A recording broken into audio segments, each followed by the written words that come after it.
नमस्कार मित्रांनो, सुस्वागतम. मुरंबा या मालिकेच्या आजच्या भागामध्ये आता अक्षयने सर्व स्टाफसोबत साई रमा यांच्या केळवणाची मस्त तयारी केलेली असते. छान असं डेकोरेशनने टेबल सजवलेला असतो आणि त्यामध्ये त्यांचं जेवणाचं ताट ठेवून छान असं सगळी काही तयारी व्यवस्थित केलेली असते. आता मात्र साई ह्या केळवणासाठी यायला तयार होतो. तेव्हा आता दोघेही अगदी तेथे येतात तर सर्व स्टाफ अगदी त्यांना बघून खुश होतो. तेव्हा मात्र आता अक्षय हा सगळ्यांना म्हणतो की चला आले तर शेवटी ते आपल्या विनंतीला मान देऊन. तेव्हा मात्र आता मुद्दाम अक्षयला जाळण्यासाठी रमाने साईच्या हातामध्ये हात घालून अगदी ती हाताला धरून तेथे आलेली असते. तेव्हा आता अक्षय हे पाहतो तर त्याला थोडंसं वाईट वाटतं, थोडंसं फील होतं, पण तरीसुद्धा ते सर्व काही ॲडजस्ट करून तो मात्र टाळ्या वाजवतो आणि आता त्या दोघांना अगदी बसण्यासाठी सुद्धा तर व्यवस्थित तो खुर्ची वगैरे देतो. तेव्हा आता साई आणि रमा हे दोघंही त्या टेबलवर बसतात आणि आता मस्त त्यांच्या केळवणासाठी त्यांची जेवणाची छान अशी तयारी झालेली असते. आता ते जेवायला बसल्यानंतर सगळेजण टाळ्या वाजवतात, अक्षय तर सर्वात अगोदर. तेव्हा आता हे सर्व काही डेकोरेशन वगैरे बघून साई म्हणतो की अरे वा, आणि हे सर्व करण्याची काय गरज होती बरं, आणि तो सगळ्यांना थँक्यू सो मच असे म्हणतो. तेव्हा आता स्टाफमधील एक शिक्षिका आहे तर त्या मॅडम म्हणतात की हे बघा रमा मॅडम, अक्षय सरांनी मात्र तुमची ही केळवणासाठी ताटं किती छान सजवली आहेत बघा ना. तेव्हा आता मुद्दाम अक्षयला जाळण्यासाठी आता रमाचा काहीतरी वेगळा प्लॅन असतो. आता अक्षय खुश होत त्या ताटावरील जे काही झाकण ठेवलेलं आहे तर ते बाजूला करतो आणि ते ताटं बघून आता रमा म्हणते की अहो 2 ताटं करण्याची काय गरज होती, आता आमचं केळवण असल्यामुळे आम्ही एकाच ताटात जेवलो असतो, हो की नाही साई. आता अक्षयला थोडंसं फील होतं, पण तरी सुद्धा तो शांत राहतो. तेव्हा आता रमा तिच्या समोरील ताट उचलते आणि ते ताट उचलून आता लगेच त्या अचवण काकांच्या हातात देते. आता मात्र त्यांच्या हातामध्ये दिल्यानंतर अक्षय लगेच म्हणतो की अरे हे बघ तू विसरलास का, अरे रमा मॅडमला इतकं तिखट चालत नाही, त्यामुळे आपण त्यांच्यासाठी वेगळा स्वयंपाक केलेला आहे. तेव्हा आता साई आणि रमा अक्षयकडे बघत असतात, अरे त्यांच्यासाठी आपण कमी तिखट स्वयंपाक केलेला आहे, चल बरं लवकर घेऊन ये. आणि ते ताट मात्र पुन्हा आता लगेच तो बोलवतो. तेव्हा आता साई सरांना म्हणतो की हे बघा साई सर, हे तुमचं ताट आहे, तुम्ही त्यात जेवू शकतात.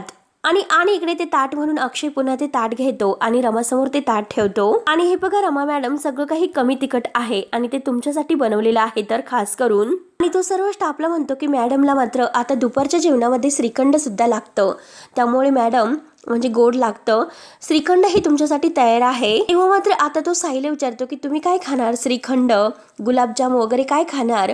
तर साई लगेच विचारतो आम्रखंड आहे का. तेव्हा आता लगेच अक्षय म्हणतो की हो ते सुद्धा आहे आणि 2 वाट्या लगेच आम्रखंडच्या आणायला सांगतो. तेव्हा आता लगेच आणतो म्हणून आणत तेवढ्यात आता एक शिक्षक आहे म्हणजे तर ते विचारतात की अक्षय सर, अहो रमा मॅडमच्या ज्या काही आवडीनिवडी आहेत तर ते तुम्हाला कसं माहिती आहे, तुम्ही तर नुकतेच इथे आलेला आहात, मग रमाबद्दल तुम्हाला इतकं सगळं कसं माहिती. तेव्हा आता अक्षय हसतो आणि म्हणतो की मी बाहेर कसं सांगितलं तुम्हाला की आपण ज्यांच्या हाताखाली काम करतो ते आपले बॉस असतात, बॉस बद्दल काय माहिती आहे ती सगळी काही आपल्याला माहित असायला हवी. त्यामुळे तुम्ही सुद्धा आता इथून पुढे सर्व काही लक्षात ठेवा आणि हे सगळं काही जाणून घ्या आणि जा लवकर घेऊन ये म्हणून आता लगेच घाईने आम्रखंड आणायला तो तेथील त्या वॉचमनला पाठवतो आणि साई आणि रमा या दोघांना म्हणतो की चला तुम्ही सुरुवात करा. तेव्हा आता साई आणि रमा मात्र अक्षयकडे बघत असतात.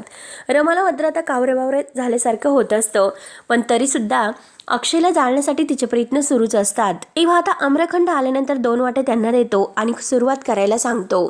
तेव्हा आता रमा अक्षयकडे बघत लगेच म्हणते की साई, अहो तुम्ही मला पहिला घास भरवा. तेव्हा आता साई खुश होत लगेच रमाकडे पाहतो. आता ते शिपाई सुद्धा म्हणतात की हो तुम्ही रमा मॅडमला भरवा बरं घास, खरंच खूप छान वाटेल. अक्षयला थोडंसं फील होत असतं, पण साई लगेच आता रमाच्या आग्रहानंतर घास भरवायला जातो. किंवा लगेच आता अक्षय म्हणतो की साई सर. तेव्हा आता लगेच रमा ही साईकडे म्हणजे अक्षयकडे पाहत असते आणि साई तसाच चमचा तो जे काही आम्रखंड आहे तर ते भरवायलाच गेलेला असतो, परंतु अक्षय काहीतरी आठवतो आणि मुद्दाम आता ते घास भरून देण्यासाठी म्हणतो की साई सर, अहो एक गेम सुचलेला आहे, म्हणजे हे बघा आता जे काही तुम्ही एकमेकांना भरवतात ना त्याबद्दल आपण एक गेम खेळूयात. तेव्हा अक्षय म्हणतो की मला एक गोष्ट सांगा साई सर, तुम्ही रमाला किती वेळ ओळखतात याबद्दल आपण गेम खेळूयात. मग मला एक गोष्ट सांगा बरं, रमाचा मॅडमचा वाढदिवस किती तारखेला असतो.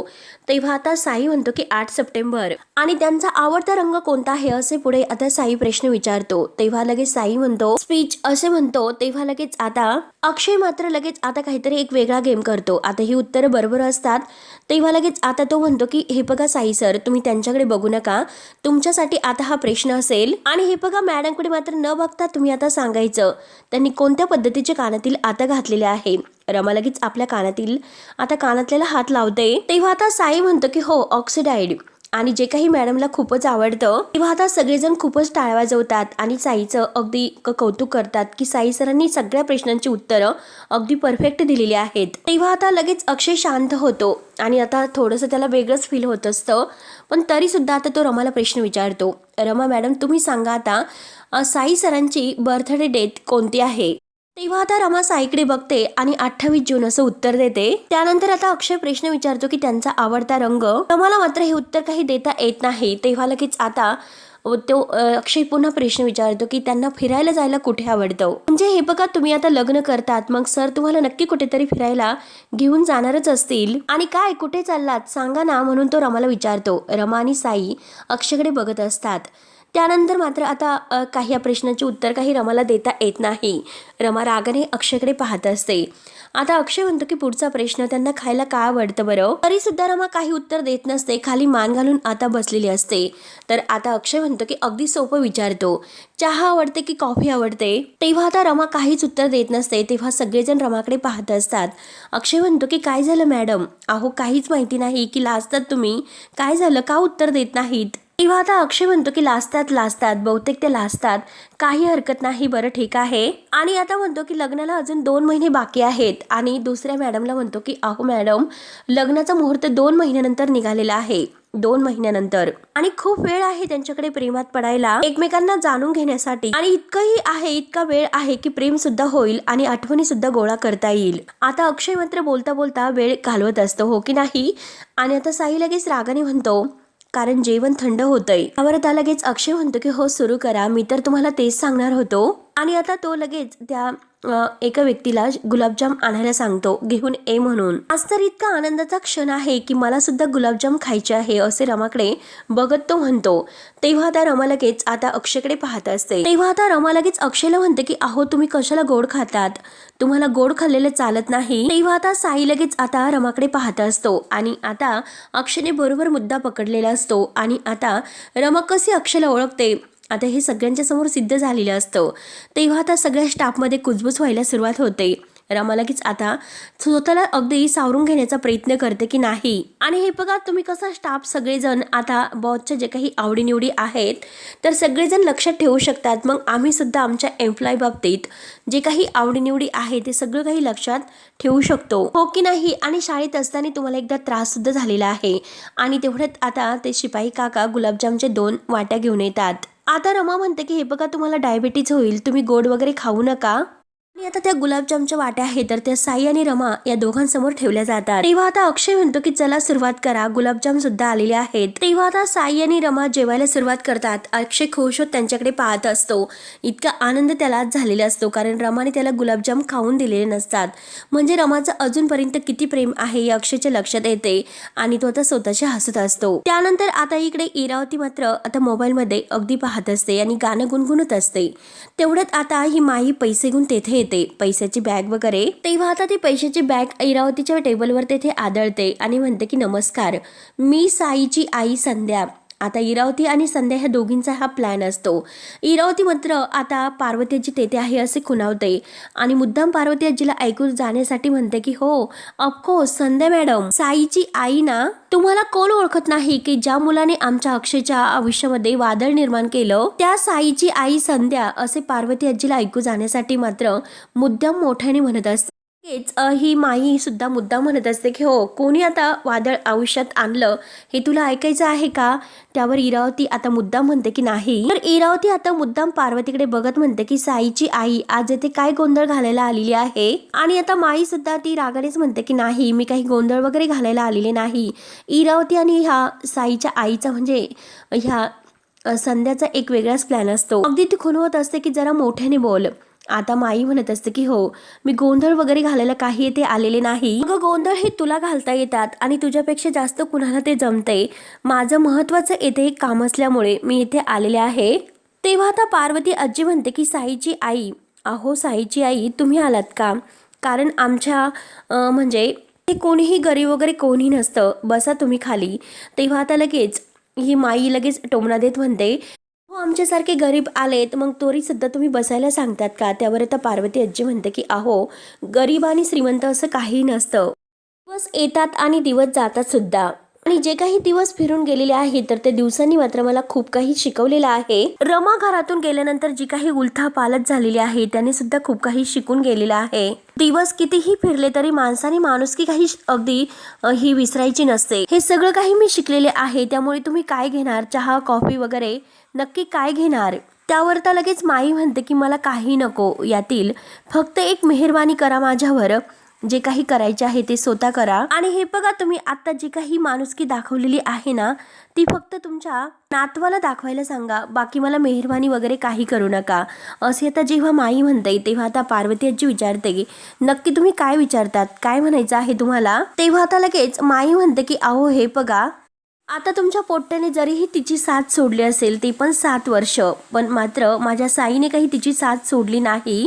आणि हे बघा, तुमच्या दारातील जी काही लक्ष्मी आहे ना, तर ती तुमच्या दारातून निघून ती आमच्या दारात आली, आणि त्या लक्ष्मीला मात्र आता आम्ही घरात घेतलेलं आहे. आणि आता मात्र त्यांना त्यांच्या आयुष्यातून निघून जाण्यासाठी मात्र हे 5 लाख रुपये आहेत. हे 5 लाख रुपये घ्यायचे आणि तिच्या आयुष्यातून कायमचं निघून जायचं. तेव्हा आता पार्वती आजी म्हणते की काय 5 लाख रुपये? तेव्हा आता माई म्हणते की हो 5 लाख रुपये, कारण तुमचा जो काही नातू आहे तर तो माझ्या सुनेच्या आयुष्यातून निघून जायला हवा. कारण कसं आहे की अक्षयला इथून जाण्यासाठी 5 लाखांची गरज आहे.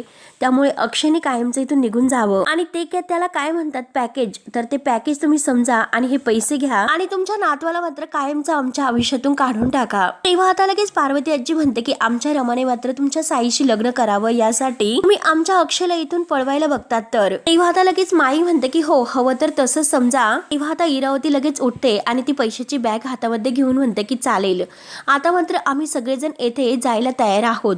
तेव्हा आता पार्वती आजी लगेच इरावतीला म्हणते की इरावती, 2 मोठी माणसं बोलत असताना लहानांनी मध्ये पडू नये. आणि इरावती तर ती पैशाची बॅग आवळूनच बसलेली असते.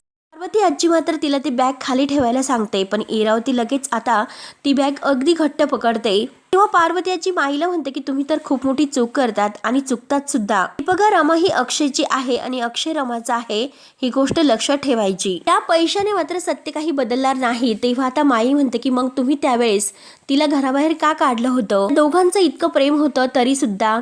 इरावती तर आता हसत असते. तेव्हा लगेच आता पार्वती आजी म्हणते की तो एक भूतकाळ होतो. रमा घराच्या बाहेर जाण्यासाठी आम्ही सगळेजण कारणीभूत होतो, अक्षय नाही. त्यावेळेस मात्र आता अक्षयचं जितकं काही प्रेम रमावर होतं तितकं प्रेम आज सुद्धा आहे. फक्त पैशासमोर तुम्हाला ते प्रेम दिसत नाहीये. पार्वती मुकाबलांनी मात्र पैसा खूप काही खर्च केला, खूप पैसा पाहिला, माणसापुढे मात्र आता त्या पैशाची किंमत कागदा एवढी सुद्धा नाही, हे आज मात्र तिला कळालेलं आहे. त्यामुळे ते पैसे आत्ताच्या आत्ता इथून घ्यायचे आणि चालतं व्हायचं. तेव्हा आता माई पार्वती आजीच्या समोर येते, कारण इरावती तिला खुणावून सांगत असते.